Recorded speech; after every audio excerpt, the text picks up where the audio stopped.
Hey there. How is it? Tina, how are you? Good to see you on Fireside today. We are in about a minute early. Tina, always glad to see you here. Um, I hope you can hear me. Give me a thumbs up and let me know you can hear me. They changed the app on me. All right, good. Thank you. Thank you. Thank you. Thank you. I'm catching up. I'm catching up. But it's good to be here. I hope you are doing well. I hope you're doing well. And today's topic to all of the beautiful people that are listening to this podcast, whether it be Fireside or whatever platform you hear it on. I came up with this topic today. You're not the boss.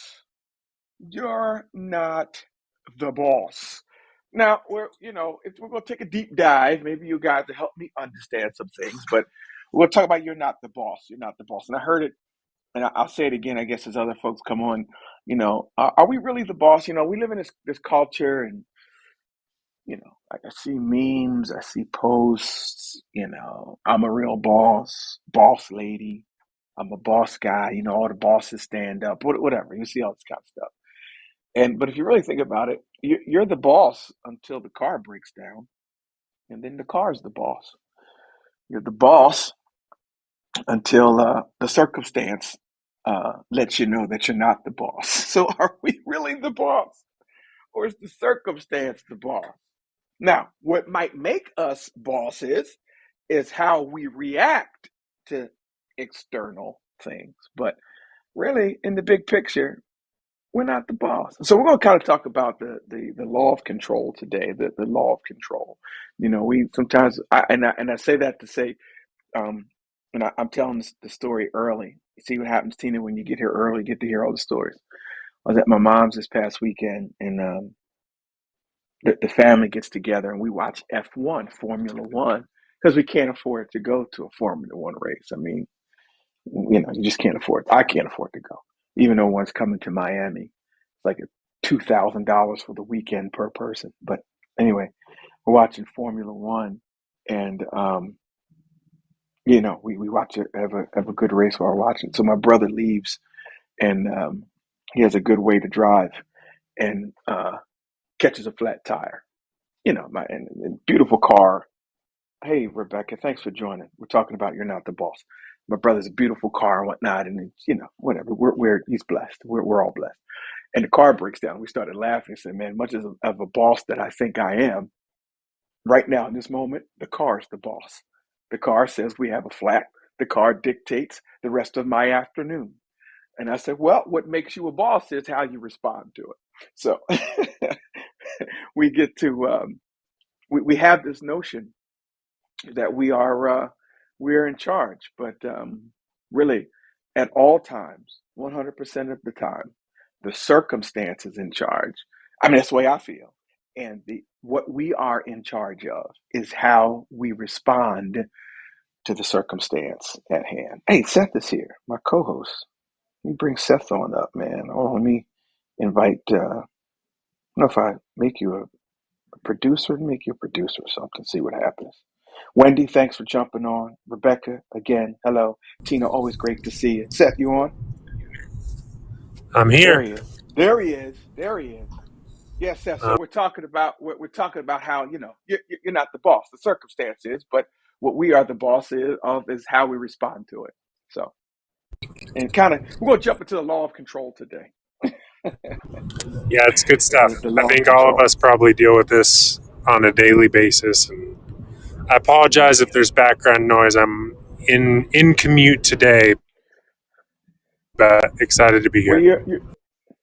you're a mover and a shaker. Marwan, what's happening? The real. Good to see you on. Good to see you on. We're talking about you're not the boss, the circumstances. Only thing we're the boss here of is how we respond to the external control. Now, there are some internal controls we'll talk about, but we are the boss to the level of how we respond to the external control.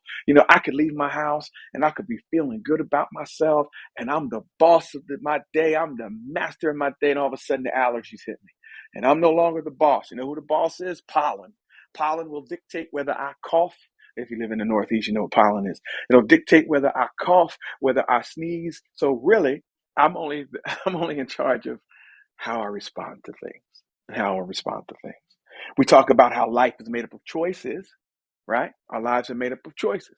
Yeah, yeah. They are the choices that we make in response to things going on around us, you know. So anyway, we're taking a deep dive. We're taking a deep look. It's just something to look at. I welcome all of your comments. I welcome your insight. I am by no means an expert on the topic, but I've been living a little while, and I understand that I cannot control a lot of things externally, but I can control how I respond to them. Seth, what say you, man, on this topic? What's up, Charles? Good to see you.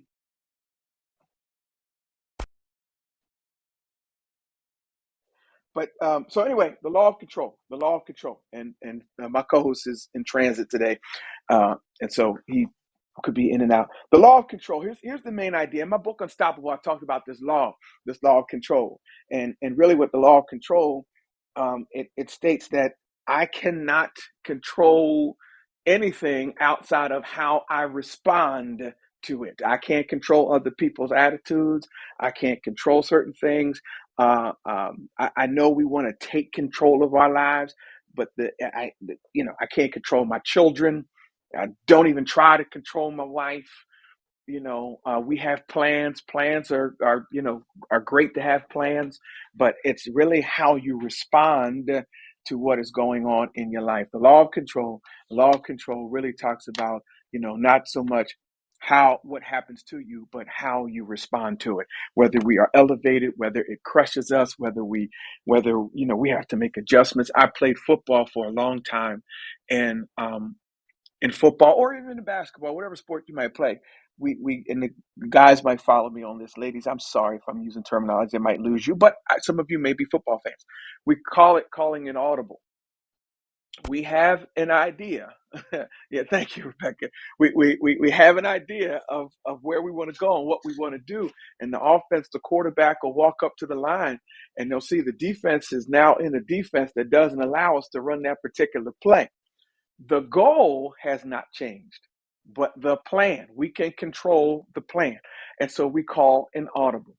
You might walk outside your house today, like I explained, my brother, we left that F1 race at my mom. We didn't go to an F1 race. We can't afford it. But my family watches F1 on Sunday. And he left, and, we boss dudes, right? But, when you catch a flat tire, your car's the boss. And so he had to call a different play. So what he couldn't control what happened to him. He controlled his outlook and he controlled how to find a solution.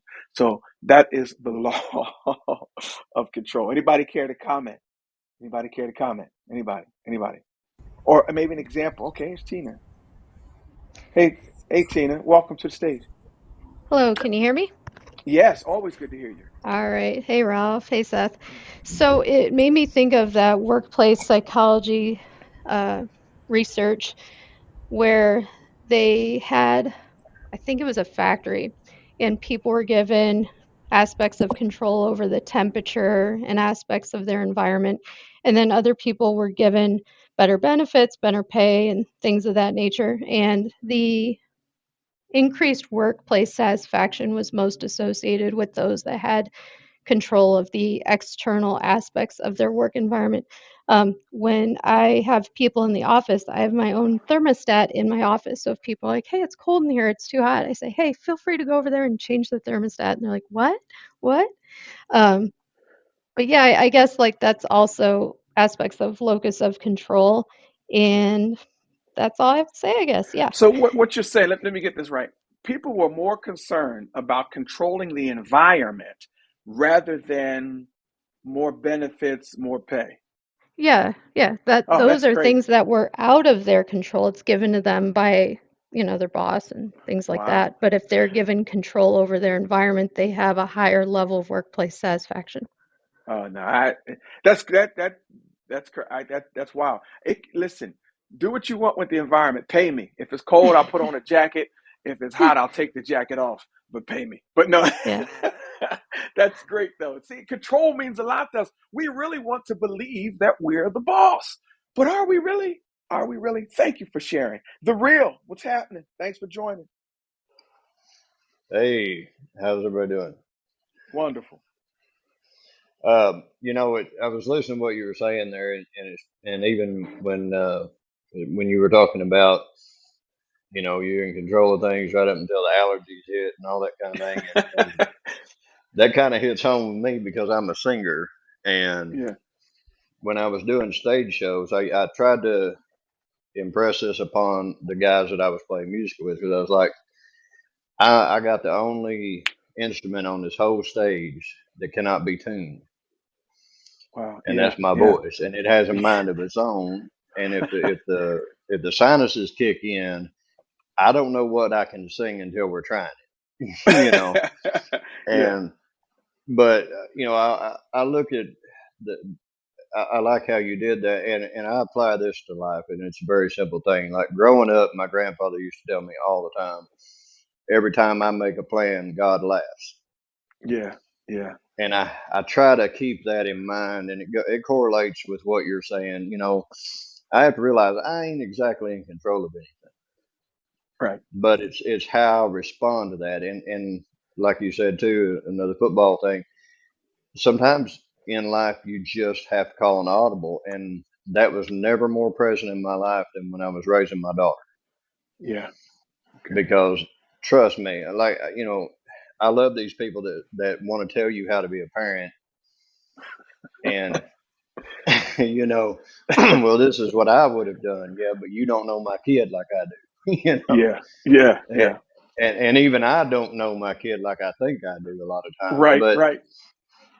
you're constantly finding yourself calling an audible on it, because like you said, you're the quarterback essentially, and you walk up to that line, you see things are out of place, and that play ain't going to work. Okay, so I got to step back and regroup here and call a different play. Yeah. And one of the great blessings in my life personally, it came through a lot of heartache, but I had to learn too that I have to sit down every night and play the tape all the way through. And this is how I kind of coach myself to get better as a person. I look at the whole day and every situation I've run into and how I dealt with that. Yeah. And then I ask myself real simply, could I have handled that differently or better? What could I have done to make that situation better?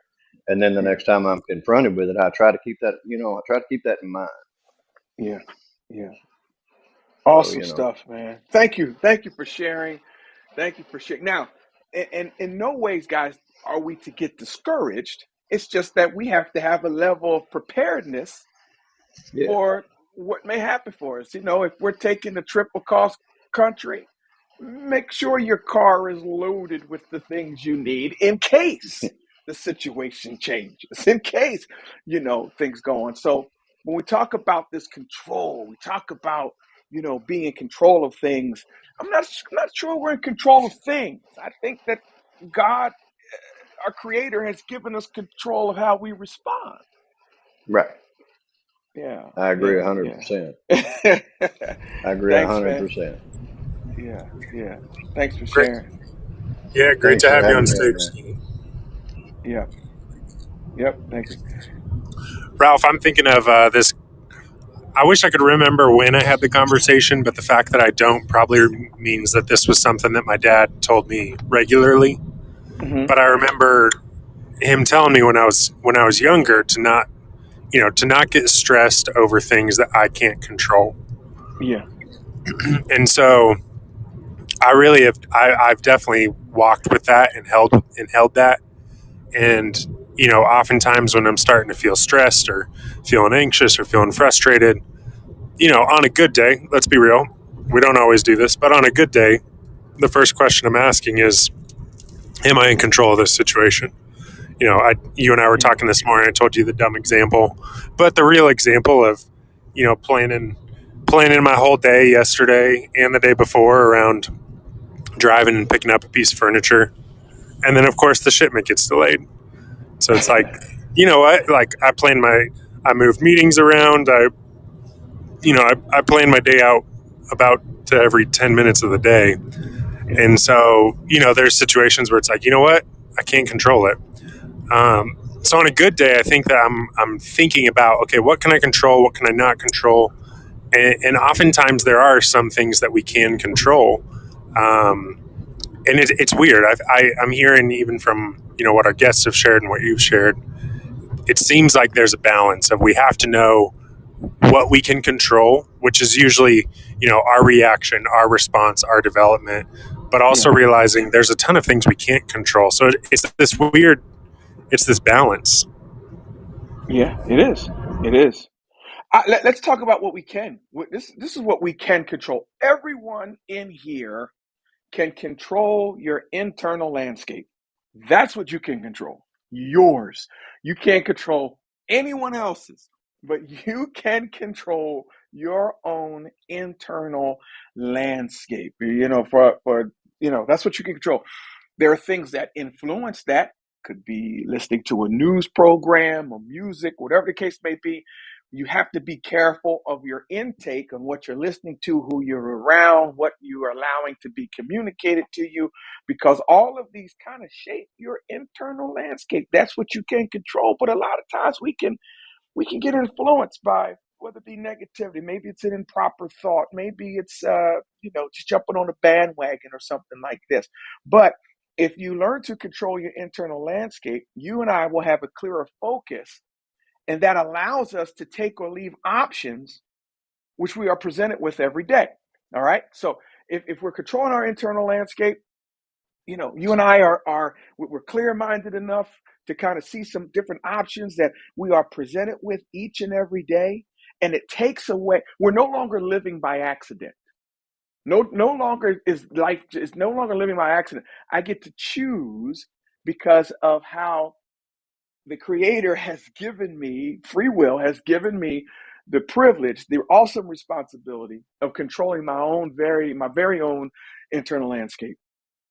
And if I learn that, and if I control that by what I listen to, what I intake, guess what? That affects my choices. And all of us right now, every last one who's listening to me, our lives are the result of the choices we have made right now. All right, we're adults. We're on this platform, so we're privileged. We ain't doing bad.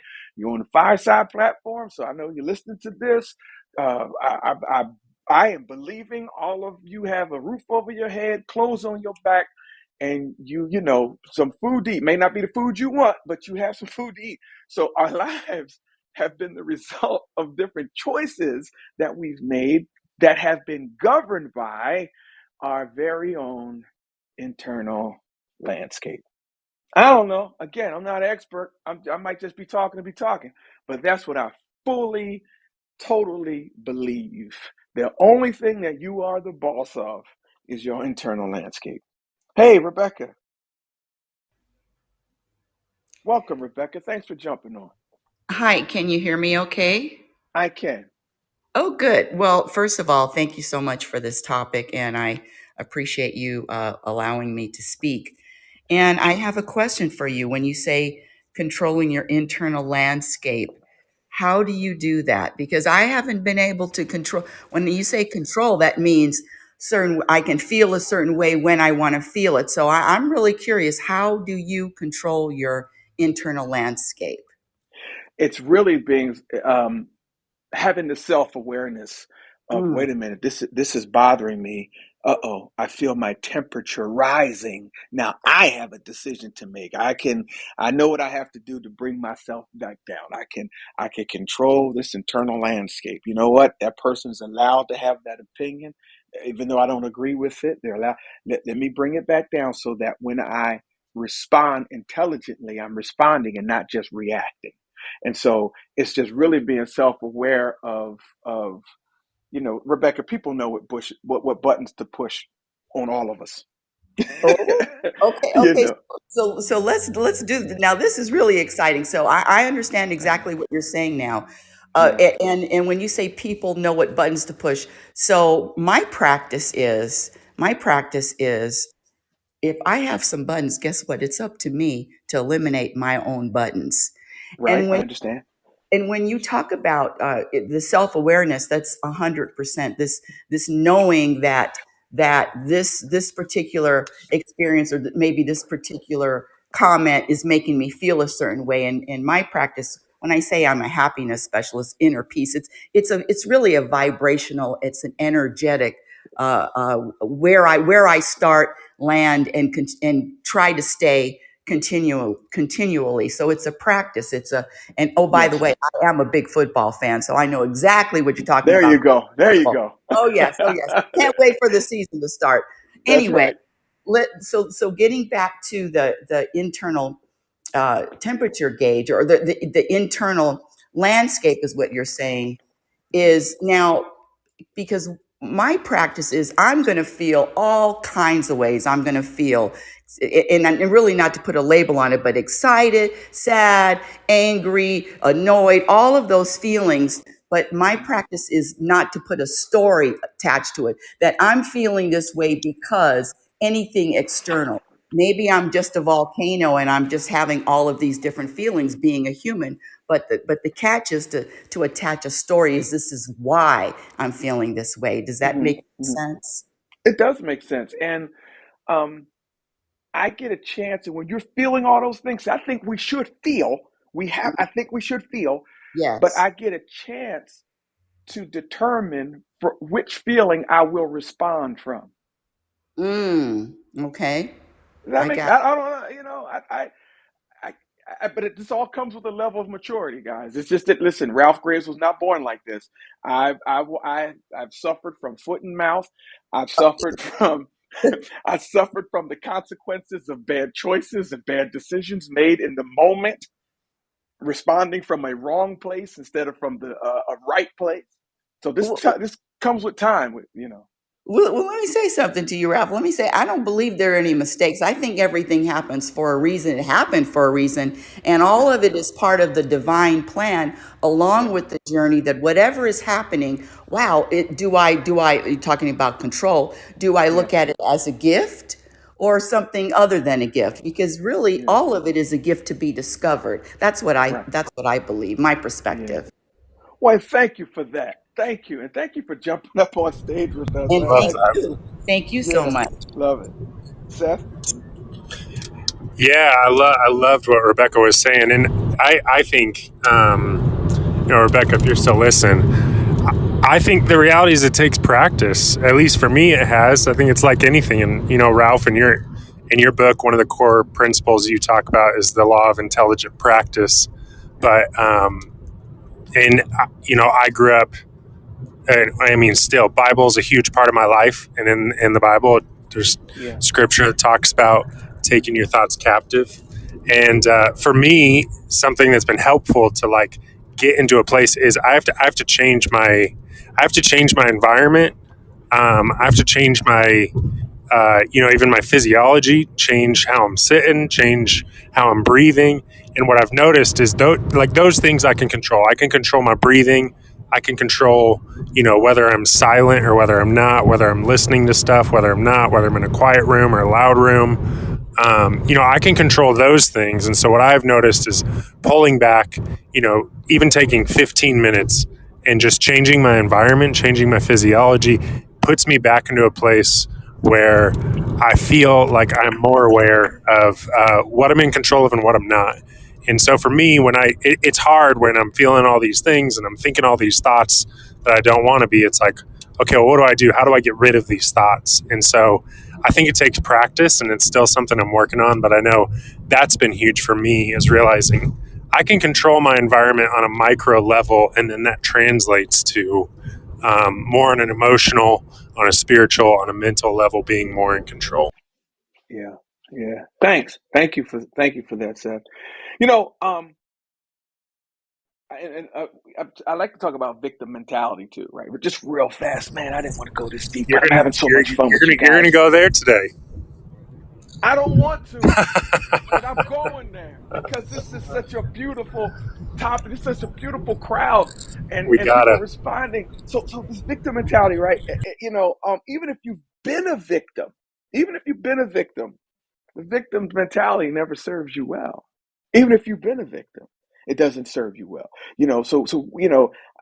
Do what you have to do, what you must to kind of extricate yourself from any or all situations that keep you down or hold you back. A lot of times I think I think, and being, and it's not that it didn't happen to you. It's not that it's not happening to you, but I have an opportunity to change that mentality when I find myself being a victim of someone else's force. Do I keep the victim mentality throughout the rest of my life? Does that now change my dealings with everybody? And if it does, or if I keep it, does the victim mentality prevent me from reaching my full potential in the earth? I'm just asking the question, ladies and gentlemen. I'm just asking the question. I'm just asking a question. You know, Love it.